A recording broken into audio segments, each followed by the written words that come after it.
Nashville is one of the hottest housing markets in the entire United States. We have been on an upward trajectory for the past 12 years.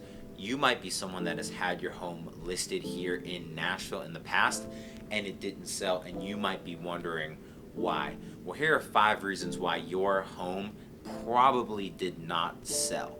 Now, again, this is local to Nashville. I don't know about other markets, but you definitely can take wisdom from this list into any market. But we are experts here in the Nashville, Tennessee area. So the number one reason is price. The idea that a lot of sellers have in mind is that they want to get the maximum amount for their home that they can possibly push, which makes complete sense. You want the greatest return on your investment. However, when we price a home at the top of the market, perhaps the home is way beyond what the comparables and the mathematics might indicate that it's worth. If it's way up there, then it's definitely not going to move. But even if you have a range, let's say your home, after running the mathematics, we say, okay, it's worth somewhere between 500 and 535. Pricing it on the high end may seem like a good idea because you want to get the maximum value for your home. But what happens is when we price a home too high, it's less eyes on it, less people looking at it on the MLS and Realtor.com and Zillow. Less eyes on the property means less showings. Less showings means less offers. Less offers means worse offers. Worse offers means you're either going to have to accept a lower price or your home's going to sit a little bit longer, which in that case, you're going to end up reducing the price of the home anyways. Now, pricing a home too high is really common, but there's another piece of this that is also at play here. It's also pricing the home too low. If a home is priced lower than the public might think that it's worth, then you run the risk of people going, okay, what's wrong with this home, right?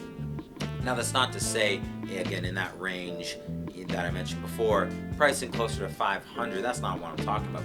Pricing closer to 500 is actually great because you're going to get a lot of eyes. You might get multiple offers. You might get bidding wars. That's what you want.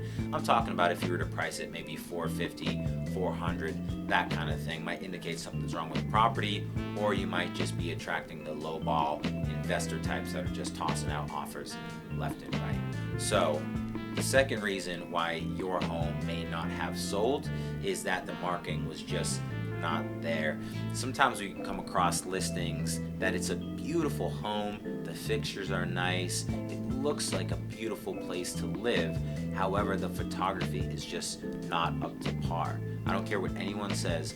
Photos done on your phone when it comes to the sale of a property, even the renting of a property, but most definitely on the sale of a property, just does not do it. Not only do you need photos done, but you need photos done by a vetted real estate photographer.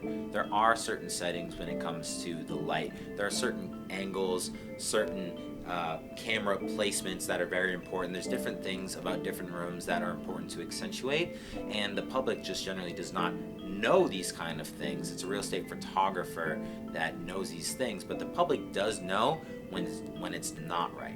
Not only is photography fairly important, when I say fairly, I mean massively important, but I think taking it a step further is also huge. In today's world, I think even doing things like drone videography, I think is very important, especially if the home is in an area where the neighborhood or the amenities around the neighborhood are really shine. For instance, we have one listing where the home is about 1,000 yards away from Percy Priest Lake, so we most definitely got drone videography for that listing because we wanted to show, right, hey, this is how close we are to the lake. I think agent guided tours are really great as well, especially when it comes to the higher end homes, when there's just been a little bit more thought, energy, and money put into the different aspects of the home that you might not notice right away, but someone walking through and talking you through those different areas, I think is massively important. So that second reason why your home didn't sell, it's a mixture of marketing, photography, and videography.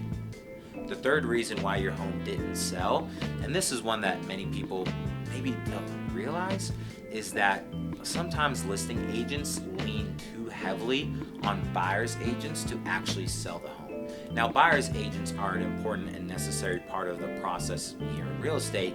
However, as a listing agent, I want to get ahead of showings. I want to have conversations with the buyer's agent ahead of the showing to make sure that they understand the aspects of the home that are especially important, because they might not realize that, hey, a creek is right to the side of the home, which is fresh water and it's really beautiful, as one of our listings currently has, right? They might not realize that. They might not realize the care that went into the home. So I'm going to call them ahead of time and I'm going to say, hey, thank you so much for showing the home. I just want to make sure you show your clients this piece of the property, this piece of the property. Here's a little bit of background. It's a beautiful home. Let me know how the showing goes. And then following up with that buyer's agent after the showing, that's another piece that's important too, to get feedback, to understand what the potential buyer's thoughts were. That way, maybe they have a concern that is actually unfounded or easily corrected. So we can have those conversations. At a certain level of luxury, at a certain level of price points for a home, we actually meet every buyer and buyer's agent at the home. Especially when the home gets to a certain size, it's really important for us to be there because we understand the home at a deeper level, and we want that buyer to be able to understand fully the beauty of the home and everything that went into it. So if your listing did sit, that might be one of the reasons why it sat, maybe leaning too heavily on those buyer's agents and not having the listing agent sort of partner up with them to make sure that they understand everything about your home that could ultimately get it sold. The fourth reason why your home didn't sell could have been presentation. Now, presentation is a combination of a few different things. The first one being staging. Now, not every home has to be staged, but I would submit that most homes would sell faster and for a higher price if they were staged. The reason why staging is so important is it allows the buyer to see how the home potentially could be set up. Staging is oftentimes very clean, very nice looking, right? It's very luxurious, right? So it allows the potential buyer to see, okay, so this is how this room sits with this kind of couch. Okay, in the primary bedroom, they have this size bed. My bed is the same size, so how does it fit into everything? So it allows that buyer to see it from that perspective. The other piece of staging is that you want to limit the amount of personal items in the home. On the same token of wanting the buyer to be able to envision themselves in the home, you want to remove some personal items. That way the buyer can then see a little bit of a blank slate to a degree, and then be able to see their own family pictures on that mantle. They want to be able to see their own artwork to a degree, right? Their own decorations on the fridge and those kind of things. And then the third piece of the presentation is declutter, right? You want to remove as many unnecessary pieces as possible because you don't want the buyer to have to go through the mental gymnastics of saying, okay, well, if we took that away, then I could add this painting or this piece here, right? It's a little bit difficult sometimes for that potential buyer to see those kind of things. So the presentation is a very important piece of the process, from the staging to the decluttering to the removing personal items. Now, the fifth and final reason why your home potentially did not sell or has not sold is the condition of the home. When it comes to real estate, it's really price, location, and condition. Now, location, can't really change, right?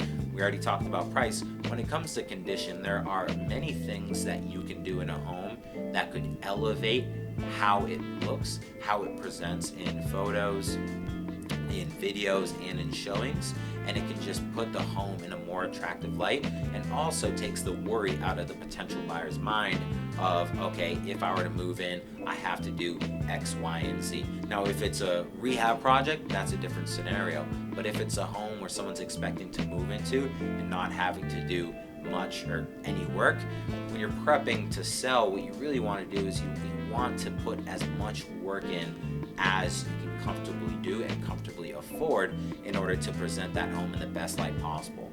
What happens is if there are multiple major mechanical issues, or if the flooring is buckling, or if there's major paint issues, the potential buyer starts to wonder, okay, well, what else is wrong with the home, right? They start to think that it's going to be a major project. It might be, it might not be, but those are the thoughts that run through an individual's mind. So if your home does need a little bit of work, maybe it needs some touch painting, maybe a few of the major mechanicals are starting to go, maybe the roof is starting to get a little bit older and you're prepping to sell, taking care of those items will go leaps and bounds when it comes to people actually presenting offers. The other piece to that is that the number one reason why a home will fall out of contract is that it failed the inspection. Now, when I say failed the inspection, I mean the buyers got an inspection, saw everything that was wrong with the home, and decided not to move forward on anything. That is the number one reason why a home will fall out of contract or fall out of escrow. So what you want to do is you want to bulletproof the transaction. You want to make it so that once you're under contract, you know that there will be no major issues that are coming up that might scare a potential buyer away, because people are scared, especially if it's their first home. It's the biggest financial decision that most people make in their lives. So getting some work done and improving the condition of the home ahead of time just prevents those concerns, it limits those concerns, and it bulletproofs that deal to get to the closing table so you can accomplish your goals. So if you have a home that has not sold, let's say it expired and you're just wondering, what can I do to sell my home? Just go back through our list, right? It's going to be one of these 5 reasons why your home didn't sell. If you'd like us to come by and actually look at your home and give you our opinions, we'd be more than happy to do that. So please make sure you call, text, email us if this applies to you. If you have any real estate needs here in the greater Nashville area, and we work all with the Middle Tennessee. So that's from Murfreesboro to Clarksville to Dixon to Lebanon. If you have any real estate needs here, please reach out to us and do not forget to subscribe.